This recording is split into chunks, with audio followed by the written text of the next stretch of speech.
The day years in the making is finally here. Taking off in the bus, y'all. But first, coffee at the spot that just opened up in Phoenix, and then I knew I would be in the bus for quite a while that day, so I wanted to get a lift session in and get some movement. Then got the dog, filled up water, filled up propane, all that fun stuff, and took off. With that said, I did have some clients that day, so I made a quick stop in Flagstaff before hitting the road again. And then, honestly, this was just a long day of driving, so it took 2.5 hours to get to Flagstaff, and then several more hours to make it into Utah. But we did finally make it to our campsite in Kanab, Utah, and little man loved the horse farm that we were on. Look at the beautiful view, and I got to just chill and read and ate this delicious sandwich that I picked up at Whole Foods, knowing that I might not want to actually cook after 6 hours of driving in one day. It's a lot, y'all. Oh, but these views. All right, so I want to add this in to the end of this day one vlog. And one of the hardest things that I have discovered very quickly with this life is how exhausting it is to drive not only this size of vehicle, but one that holds literally everything, like all of my possessions, obviously my dog. Yeah, so part of it's the size of the vehicle, and then part of it is just the amount of belongings, right? Like, it is my life in this vehicle.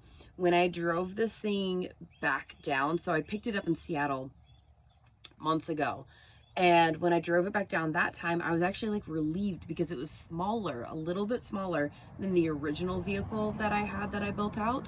So I was like, oh sweet, this is easier to drive, easier to maneuver. I don't feel as just exhausted and tanked at the end of a long driving day. I was able to do 5-6 hour days, no problem, on the way down.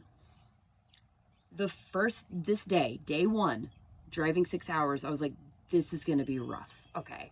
And I knew that the next couple days it was slightly shorter drives. And so I figured I would wait and see what that felt like. This was rough though.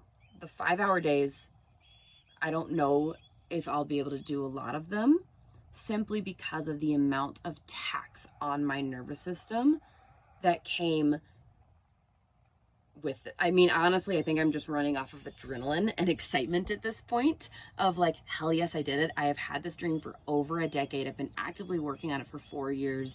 If you don't know the story behind why this is the second vehicle, and the first one has never actually left Phoenix, there is a video on that.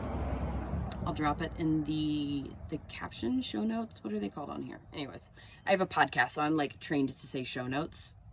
Same.